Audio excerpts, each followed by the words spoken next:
histoire à l'AFM a commencé à l'été 1986, quand j'étais un tout jeune chercheur qui démarrait, qui faisait ses premières armes dans la recherche, quand a débarqué le président d'une petite association à l'époque, il s'appelle Bernard Barato.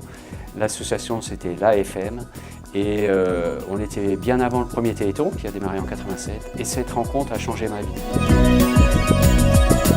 Il y a le chercheur qui est vraiment animé par la curiosité et puis le petit garçon que j'étais qui a toujours voulu trouver des médicaments pour soigner les humains. Mais ce qui est venu se surrajouter et qui a pris vraiment la place la plus forte dans mon histoire personnelle, c'est ma rencontre avec les familles, les malades, toute une communauté. Je fais partie de cette famille, je suis rentré dans cette famille et je suis devenu le militant de l'association, comme tout à chacun, avec ma spécificité qui est celle d'un chercheur qui se bat pour aider à trouver des traitements pour les maladies.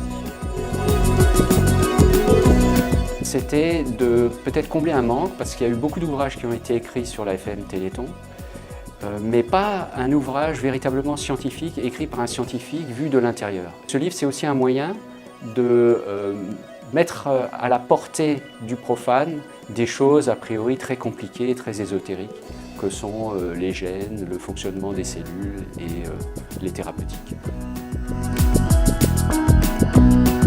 Quand je suis arrivé dans ce domaine, on ne connaissait pratiquement rien des maladies génétiques, des maladies rares, et on connaissait très peu sur le fonctionnement du génome et comment intervenir dessus.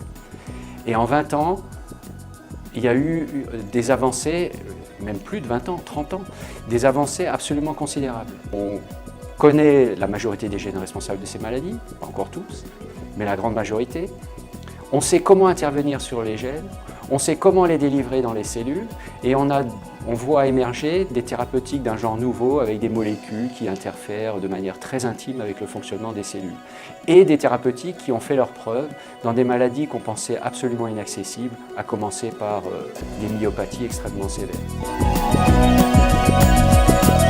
Une vraie révolution, un vrai morceau d'histoire qu'on voit se dérouler et en fait on n'est pas simplement spectateur, on écrit cette histoire.